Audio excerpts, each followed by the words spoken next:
Assalamu alaikum, brothers and sisters. Welcome to the 𝗙𝗢𝗧𝗦𝗙𝗘 channel. We pray that you're all in the best of health and iman, inshallah ta'ala. And of course, as I always say, please like, subscribe, and share our video content through whatever media platforms that you utilize, whether it be Twitter, Instagram, or YouTube. This is part 2 of our series addressing the videos which had been put together by Brother Haji against what he talked about raw Shiism to the masses. So inshallah, we will be doing a whole series dealing with that. We've already done a first episode. Our second episode is a continuation. I'm your host, Sayyid Hassan Bukhari. We have Sayyid Ali here. Assalamu alaikum, brother. Assalamu alaikum. And we also have Brother Abu Hassan. Assalamu alaikum, brother. Wa alaikum assalam wa rahmatullahi wa barakatuh. Okay, brothers, thank you for joining us. So this is episode 2. Now, just to stress a point, brothers and sisters, this is in fact episode in terms of refutations. This was in fact Haji's third video against the Shia, and I don't want Haji or any of his acolytes to assume that we've dodged the second video. What it is, the approach we are taking is much more methodical, where we'll be essentially trying to address issues in types of subject matters. What Haji did, he used a scattergun approach. I assume he just got up in the morning, went through his books, that's a good one, and let's just quote it. And we're going to do a different approach. We will do it almost in subject matter areas. So we won't use a scattergun approach. We'll try to address the content of his video into certain segments. So our viewers who are watching the videos will see that there's a theme that we're addressing. So no need for anyone to get excited and assume that we've just dodged the second video. That inshallah ta'ala, all of them will be addressed by us in due course. So without further ado, today's subject deals with an allegation of pluralism, which has been was inferred by Brother Haji. And here's the video. Century. Okay, so Tafsir al-Ayashi. Now, he makes a tafsir of the ayat in the Quran, which is here. So here it is, there, right there, and it's also in Tafsir al-Burhan, and it's also in al-Bihar al-Anwar. So it's not just in one book. Okay, so listen to this. An Abi Basir قال سمعت أبا عبد الله يقول. So he heard Abi Abdullah say, and he read the ayat, that do not take two gods, meaning don't take two gods as worship. Indeed, your God is one. Now, what is the word? إِلَهَيْنِ إِثْنَيْنِ, two gods. So, what is ilah? Ilah is God. Don't you agree, brother? Ilah is God. La ilaha illallah. Then Allah says, إِنَّمَا هُوَ إِلَهٌ وَاحِدٌ. Your God is only one. Look at this tafsir here. يعني بذلك, meaning this. وَلَا تَتَّخِذُوا إِمَامَيْنِ. Do not take two imams. So two gods here, the tafsir of this verse, according to the Shia, instead of saying two Allahs, meaning don't take two lords or two gods, indeed your Lord is one, Allah is one, meaning your Lord is one, they go, no, don't take two imams. إِنَّمَا هُوَ إِمَامٌ وَاحِدٌ. Indeed your imam is one. Okay, so that is the clip, everybody. As you can see, what Brother Haji has sought to do here is he sought to, he hasn't said it directly, he's done it in a rather clandestine manner, whereby he has sought to infer that the Shias are individuals who ascribe to a concept of two gods. And in doing so, he has cited Tafsir al-Ayashi and several other tafsirs. But let's look at the narration itself. Al-Ayashi mentions, I heard Abu Abdullah, Imam Sadiq alayhi salatu wasalam, saying, and Allah said, do not take to two gods, but rather he is one God. It means by that, do not take two imams at a time, but rather he is one imam. So this is from Tafsir al-Ayashi, volume 2, page 283. Well, what Brother Haji did, he tried to almost present this as, I think he tried to almost suggest it's mutawatir, the way that he did it, the approach he did it. He picked up Tafsir al-Ayashi, and thereafter he quoted the same reference in Bihar al-Anwar, volume 23, page 357, and from Allama Majlisi's book. Sorry, that's from Bihar Al-Majlisis. And he also cited Tafsir Burhan, volume 4, page 458, by our great modern scholar, Allama Barani. Now, what he did is, he tried to show, oh, look at this must be mutawatir, because you've got 3 scholars which have opined, which have cited the same reference, not knowing that the original source of Tafsir Yashi is where he's actually taken it from, and the other scholars have basically quoted the same narration. So, what do we understand by it? Let's have a quick think about this. So what's the meaning of all this? So the meaning that's understood here is, just as you can't take 2 gods, you can't take 2 imams. Simple as that. It doesn't mean that the imams, astaghfirullah, are in any way associates with Allah subhanahu wa ta'ala. No, it doesn't mean that they have some sort of a partnership arrangement where they are part and parcel connected to their Lord. So something like a Christian doctrine of Trinity. No, not at all. As for the narration itself, one cannot say that this narration has multiple sources. Like I pointed out, it is rather those. If it was all because they are in several sources, it doesn't in any way make that authentic. If the source is just one primary source, as is the scenario here. The narration that Brother Haji has quoted is mentioned without a chain. And remember this, brothers and sisters, this is a very important point. It doesn't have a chain in Tafsir Yashi. Tafsir Yashi is, and we accept this, it's a very, very famous traditional commentary of the Quran for Shia Muslims. But one of the compilers of the manuscripts deleted the chains as they were lengthy. Therefore, criticism of the chains of narrators has become impossible for us to determine. So we aren't really in a position to ascertain what's authentic and what isn't. Now this is a point we don't want to stress to our audience here. Some researchers do believe that these deleted chains, they can be found in other works. So really, since it was Brother Haji who enjoyed presenting this video to the masses, the onus is on Brother Haji now to establish an authentic chain of this transmission, of this narration. We've never considered this tafsir to be totally authentic. But since Brother Haji was desperate to infer that she has ascribed to a concept of tawheed, and in brackets, whereby the imams are linked to the Creator, the onus is on Brother Haji to corroborate his stance by evidencing the fact that the narration he relied upon is authentic. So Haji, you need to bring the chain. You didn't. All you did was quote the same narration from several books. That form of dishonesty isn't going to work here. We've been watching your videos, remember that. We're addressing them piece by piece. Now the onus is on you. Sayyid Ali, yeah, can I just elaborate to that? I mean, at the end of the day, look, of course, some factions have assumed the name Shias to mislead people, and they took advantage of the name Shia and preached all sorts of false beliefs and spread confusion and corruption. And there's no doubt that they can exist in all schools of thought, just as we have today disputes between various Salafi movements, declaring each other's to be Hajjis and all sorts. Now, if we claim at face value that this report is suggesting that there can be 2 gods, not only does it go against logic, but it also goes against the very foundation, the theme of the Holy Quran. So, according to our Hadith principles, as taught by the Imams of Ahlul Bayt, it's been famously narrated that any Hadith that goes against the Quran, it must be rejected, must be thrown against the wall. Today, obviously, we have no need to present it because it's very famous from the Imamis that any Hadith that goes against the Quran, we don't accept it. So even if we were to take it at face value, it's something which we would not accept. Likewise, it goes against the pillar of Tawheed. I mean, what is the first pillar of Tawheed? It's negation and affirmation that there is no God but Allah and Muhammad is the messenger of God.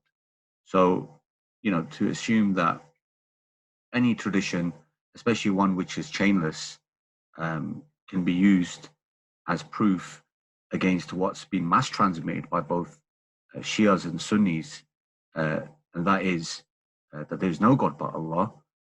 This is something mutawatir, and you cannot bring an isolated tradition that has no chain as proof against the Shias and claim, oh well, Shias believe this. This is totally false. It's not true at all.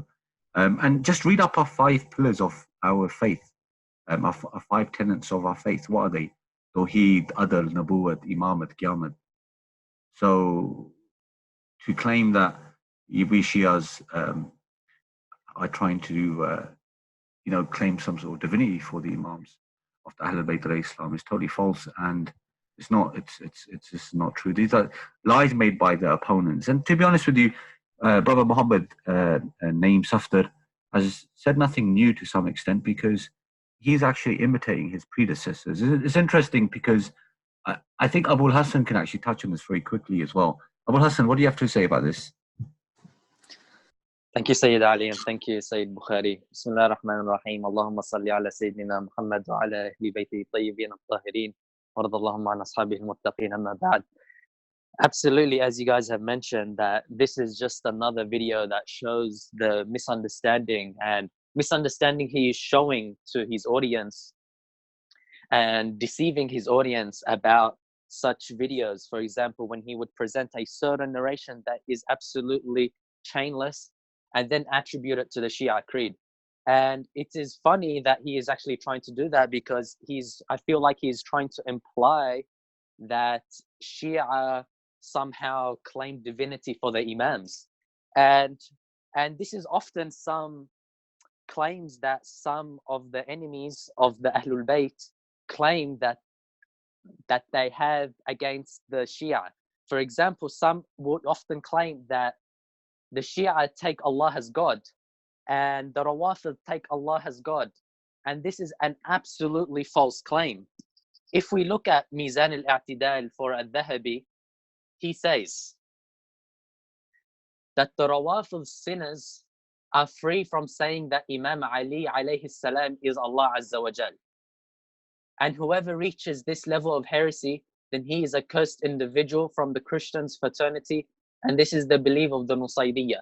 So as we can see, even here, Al-Dhahabi admits that the Shia and the Rawafid are innocent of this claim, and the Shia don't believe this, and don't believe Ali alayhi salam is Allah. And this is just simply of presenting false and no chains in these certain ahadith is just simply deception and academic dishonesty in presenting these types of narrations.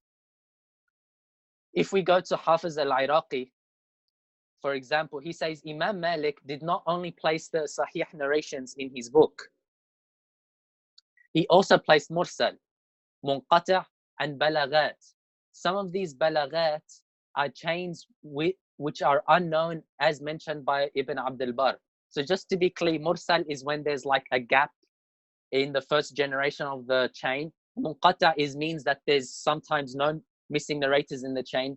And Balaghat means there's absolutely no chains. So my Salafi brother, Bro Hajji, I would just like to give you some piece of advice. This is absolutely not acceptable to pick up a book from the Shia brothers and read certain ahadith and attribute it to their creed. They could do the exact same thing if they wish to do so too. I'll read what it says in Arabic, 𝗙𝗢𝗧𝗏 wal-إيضاح, al-Hafiz al-Iraqi. He says, إن مالكا رحمه الله لم يفرد الصحيح بل أدخل فيه المرسل والمنقطع والبلاغات ومن بلاغاته أحاديث لا تعرف كما ذكره ابن عبد البر. If you've read Muwatta al-Imam Malik, you will realize that many of the ahadith over there are balaghat. Balagani anna Rasul sallallahu alayhi wa sallam said this. It has been informed to me that the Prophet sallallahu alayhi wa sallam said this without chains. And this is supposedly one of the most authentic books. I will give you a present, Bro Hajji, and give you a narration narrated from Yahya ibn Ma'in al-Fawaid biriwayat Abi Bakr al-Maruzi.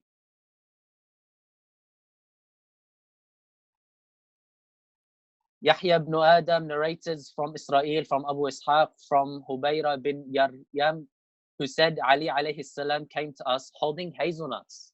And he said, do you people know what this is? We said, we do not know. He then said, as for me, I know that I created it. Then he read, should he not know he that created, and he is the one that understands the finest mysteries and is well acquainted with him? The annotator of the book, Hassan ibn 𝗦𝗨𝗣𝗢𝗦𝗍𝗡, said that the chain is Hassan. So, as in this narration, same thing with the narration in the Shia, as you have claimed. Here, similar narrations exist in our books. Here, Ali ibn Abi Talib alayhi salam is actually saying, I am the one who created this, and then he reads the verse, أَلَا يَعْلَمُ مَنْ خَلَقَ وَهُوَ اللَّطِيفُ الْخَبِيرُ. As for me, I know that I created it. Then he read, should he not know that he created it, and he's the one that understands the finest of mysteries and is well acquainted with them? He attributed this to himself, as in our books. Now you might say this hadith is weak. No problem, but exists in our books too. The hadith you mentioned, the report you mentioned, is chainless. This has been authenticated by the muhaqqiq of the kitab. So now, inshallah, what I'm going to do is I'm going to present another narration from the same Imam, Imam Ja'far Sadiq alayhi salam, who also narrated the tradition of al-Qafi, when an individual comes and says there are people claiming that you are gods. And as you can see from this tradition, the Imams alayhi salam of the Ahlul Bayt, they rebuked people who had such a belief. And the tradition continues. The narrator said, he said, among us there's a group of people who believe that you are messengers, you are Rasuls, you are prophets.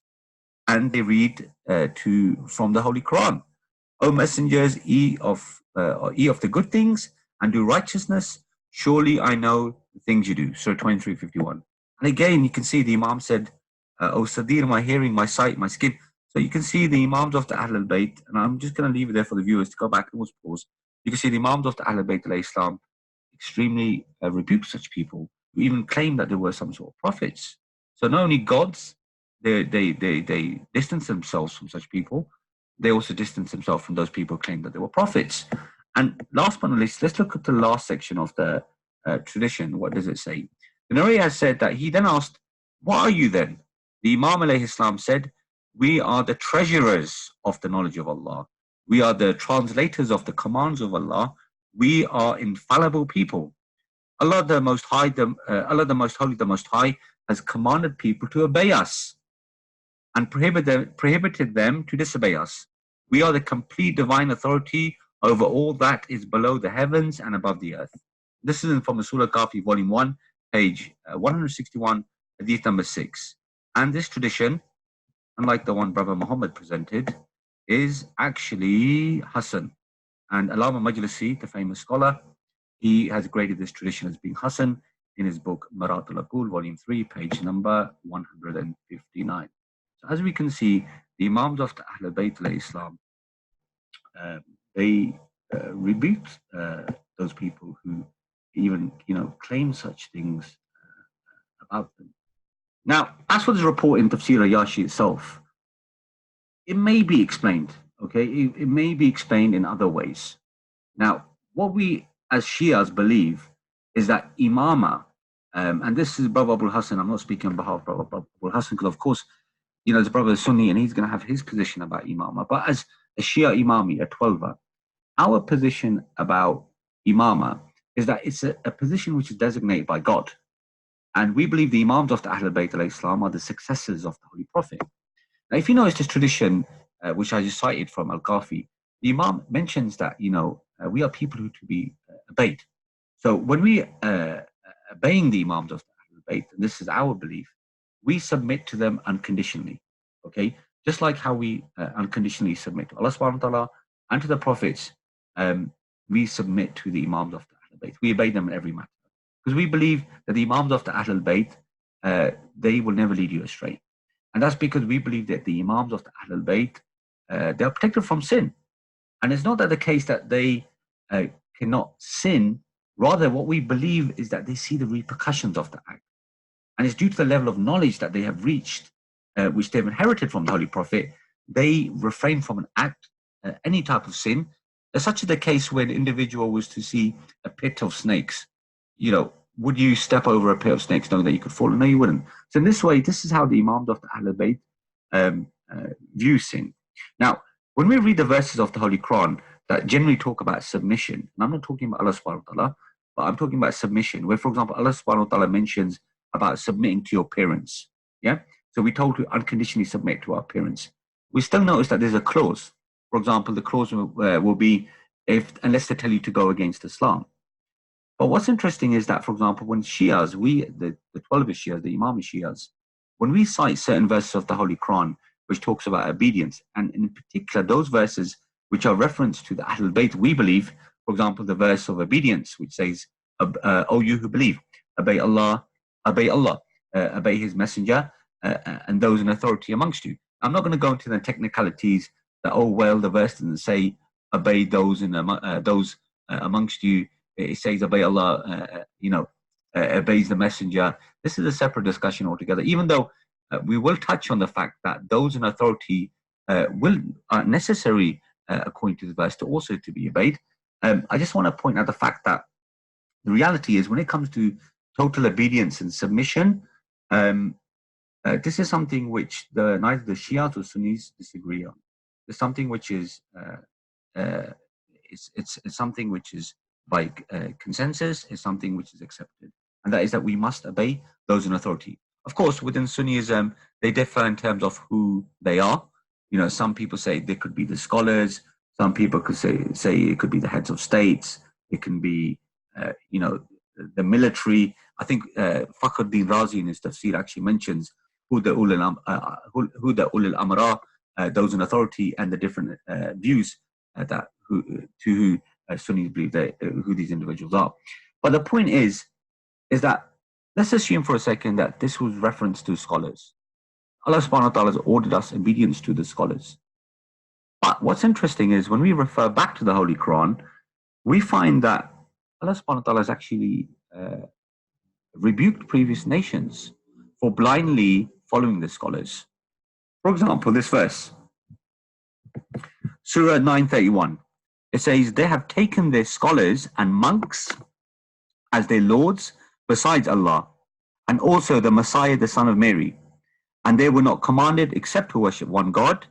There is no deity except Him. Exalted is He above whatever they associate with Him." Surah 9:31. So now, what do we learn from this? According to this verse of the Holy Quran, the Jews and Christians had actually taken their leaders as being lords. Now, what we know from history is that there's never been a case where Jews and Christians ever took their leaders as being gods, along with Hazrat Isa alayhi salam. But what the scholars have said about this particular verse is that this refers to the obedience that the communities did towards their priests and the monks, the obedience the Christians and the Jews did to their leaders, in the way that they blindly followed the scholars unconditionally on matters of halal and haram. So these individuals were making halal things haram for them, and they were making haram things halal for them, and vice versa. So the point being here is, we notice that Allah subhanahu wa ta'ala actually calls the scholars of certain communities as gods. But of course, does it literally mean that these people took him as gods? No. It's just a way of Allah subhanahu wa ta'ala explaining things. What Allah subhanahu wa ta'ala is saying here is that these people blindly submitted to their leaders, and in this way they took them as lords. And likewise, if we were to refer back to Tafsir al-Yashi, again, bearing in mind with the Imams doing an analogy, he's saying that, look, just as you cannot have two gods, you cannot have two Imams, meaning that it's necessary that you obey and submit to one Imam for obedience. Again, this is something which is accepted in Sunni scholarship as well.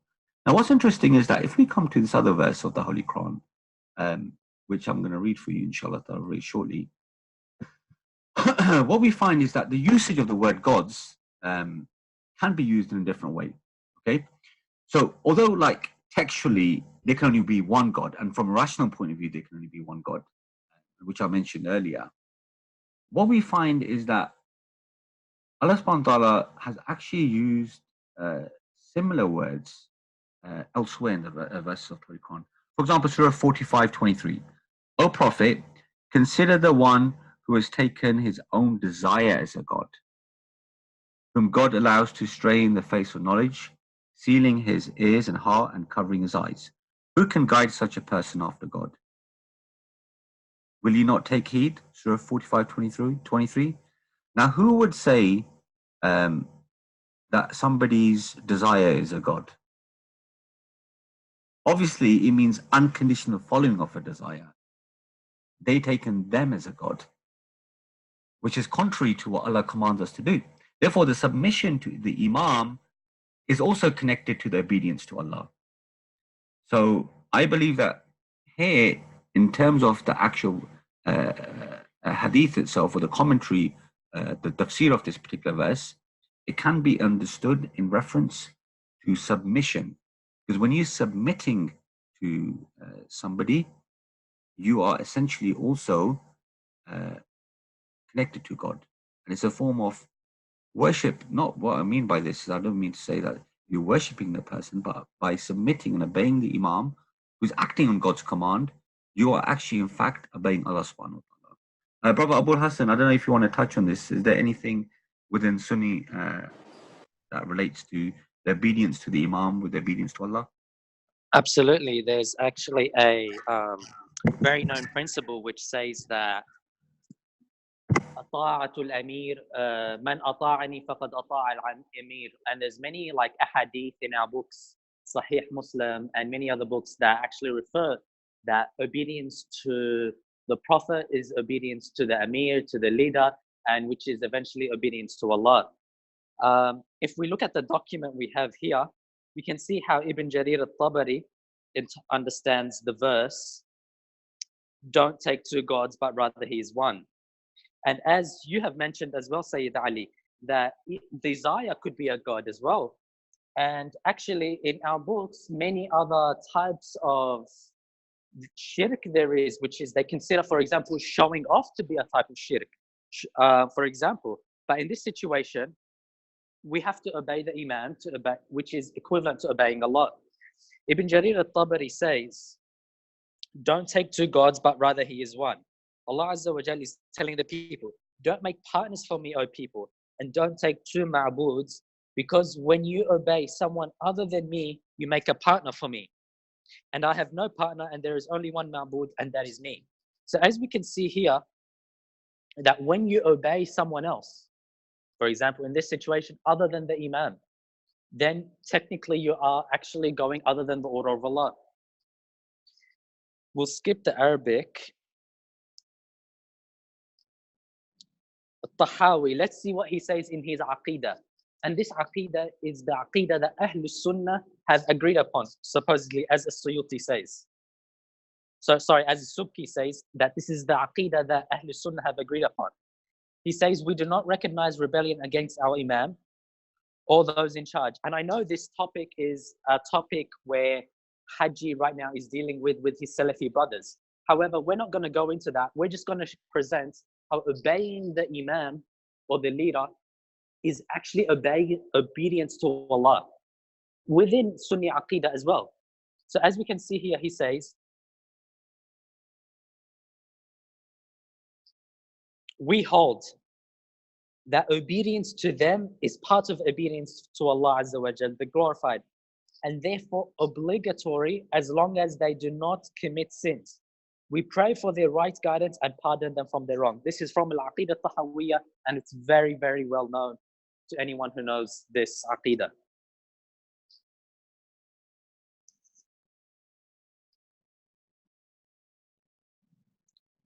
Let's see what Ibn Taymiyyah has to say about this as well, because Ibn Taymiyyah is the Shaykh al-Islam of the Salafis. It is essential that we know that leadership is one of the great obligations of the deen. As a matter of fact, there is no deen without it. So he's saying actually now we have to have an imam and we have to be appointing one person who we obey. The children of Adam will not fulfill their needs unless they got together for their needs. And when they get together, they must have a leader. For this reason, the Prophet ﷺ says, if three are traveling, there must be a leader amongst them. So the Prophet ﷺ says, mandated that one is to be appointed as the leader in a simple situation where there are 3 people traveling. This is to make aware of other important types of get-togethers. So this is the importance. I'm gonna have a little dig at you. So according to this, the Holy Prophet, and peace and blessings be upon him, instructed people to appoint somebody doing traveling, but he himself, may peace and blessings be upon him, didn't choose to appoint somebody in his absence when he was going to pass away. Sorry, I just had to make that quick little. Fair enough. Depends on whether you believe in the wilaya of Amir al-Mu'mineen or no, but even within Ahl Sunnah, some did believe in the succession of the Prophet, and this is known opinion within the Imamiyya and the Zaydiyya, and some of the Mu'tazila as well adopted this opinion too. So we'll see here how Ibn Uthaymeen, even he, look at the extent Ibn Uthaymeen says we got to obey the leader. This is how much they understood this concept. He says you need to obey Islamic leader even if he is a sinner, but not a kafir.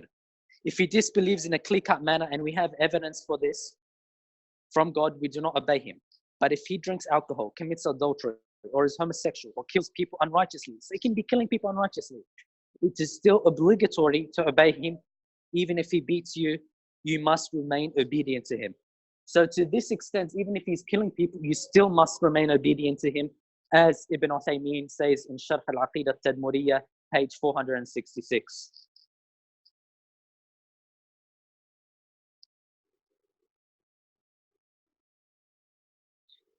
Ibn Khaldun says now, so we're just quoting a number of sources to show how this concept of obedience to Allah, obedience to the Imam, is actually obedience to Allah. It has been established the institution of the Imamah is necessary by consensus, duty, and it is to the discretion of all competent Muslims is the obligation to see it that the Imamah is set up and everybody has to obey the Imam in accordance with the verse, obey Allah, His Messenger, and those in authority among you. See, I just want to stop you there. It's interesting that he actually used that same verse to prove that it's something that needs to be established and it's an obligation. Absolutely.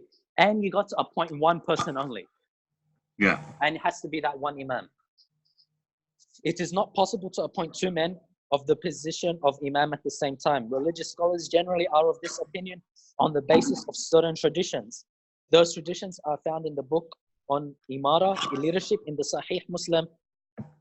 They expressly indicate that this is so. This is in Al-Muqaddimah, page 157 to 158 for Ibn Khaldun. And this is the English translation for it as well.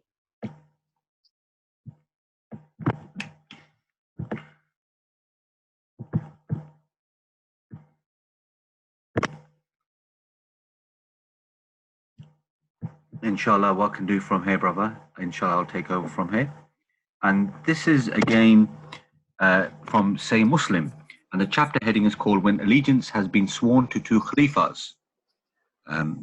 It's been narrated on the authority of Abu Sa'id al-Khudri, Allah be pleased with him, that the Messenger of Allah sallallahu alaihi wasallam said, when the oath of allegiance has been taken for 2 Khalifas, kill the one from whom the oath has taken later. So it's so essential to be obeying and following one Imam. If you have 2 of them, you must kill the later one. This is something which you can see it's it's critical, so important. And the same Muslim, page number 832, hadith number 479, I believe it was. Sorry, 4,799. So the next tradition we'll come to is from Sahih Muslim. It was narrated from Abu Hurairah that the Messenger of Allah sallallahu alaihi wasallam said, whoever obeys me, obeys Allah. And whoever disobeys me, disobeys Allah. Whoever obeys the Imam, and I believe in the English commentary, it actually says Amir, but if you refer back to the Arabic, it says Imam. Whoever obeys the Imam, obeys me. And whoever disobeys the Imam, disobeys me. Sayyid Hassan, Hassan Bahari, did you want to add anything to that? Thank you. Do you see the significance here, please?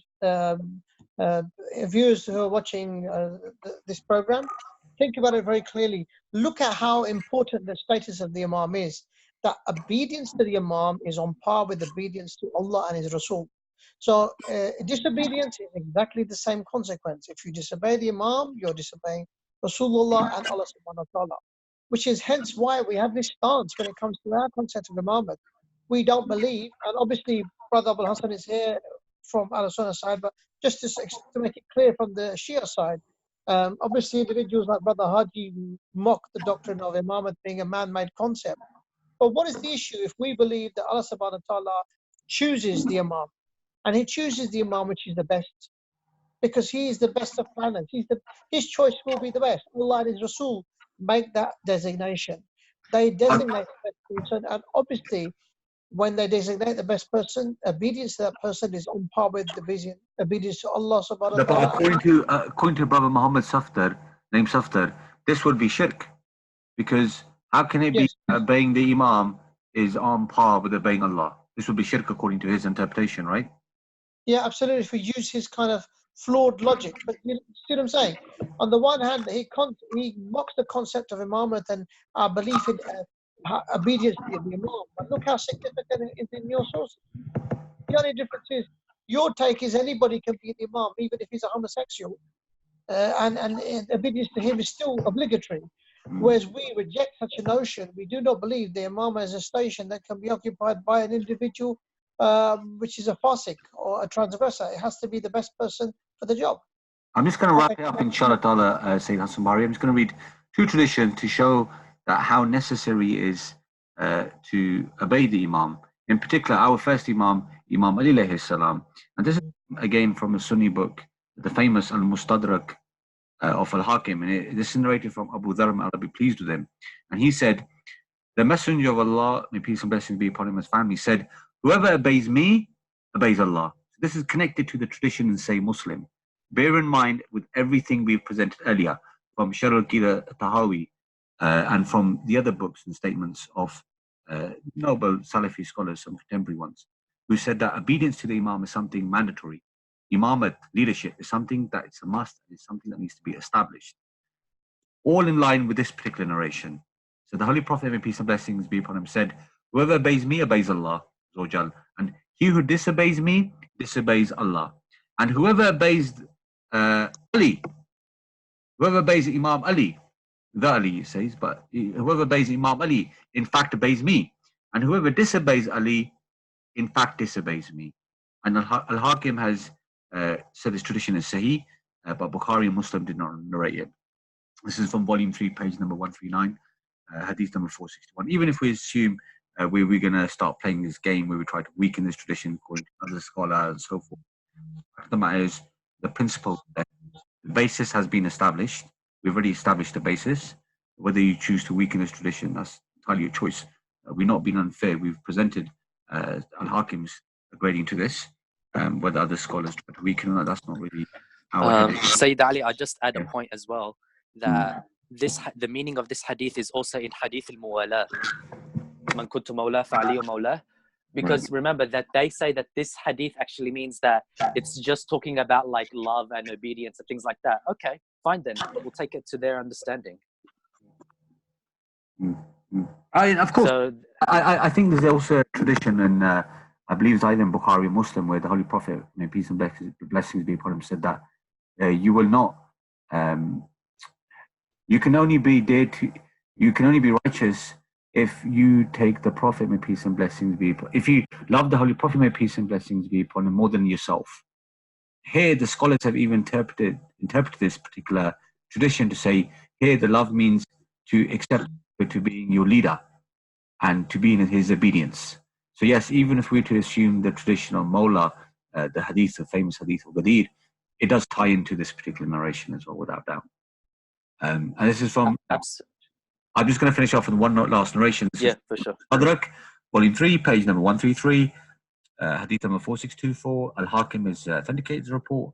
Bukhari Muslim did not narrate it. And again, from Abu Dharr, narrated that the Prophet said, O Ali, whoever forsakes me forsakes Allah, and whoever forsakes you, O Ali, has also forsaken me. And that's it. Say somebody.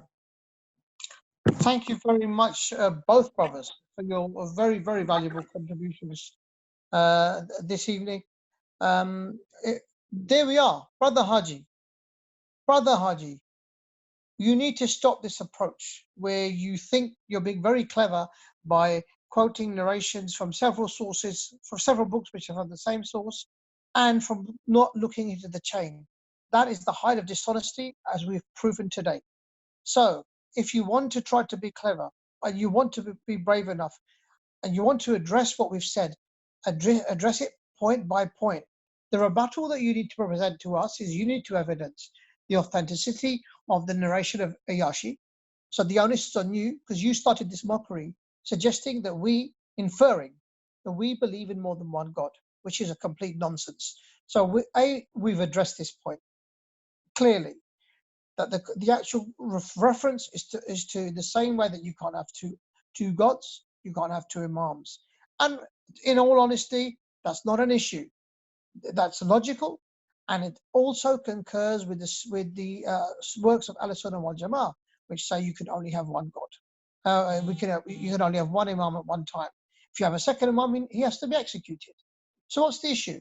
If we have that belief, you have identical concepts in your book.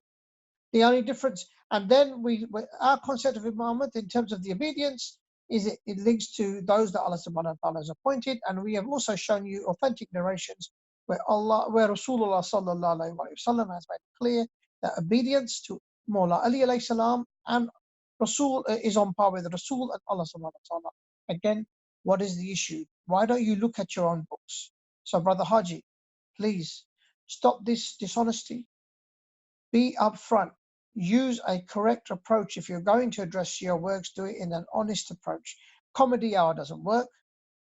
We've already addressed you now with the second episode. If you want to be brave enough, piece by piece, the points that we've said today, address them, refute us. If you can't, please be humble and stop using this approach, because inshallah we will continue. In future episodes, we will show how you've done this again and again and again ad infinitum. I think that's sufficient for today. Thank you very much, brothers, for your contributions. Brothers and sisters, we hope that you enjoyed the show. Like, subscribe, share. Remember us in your du'as as we shall remember you. Salamun alaikum.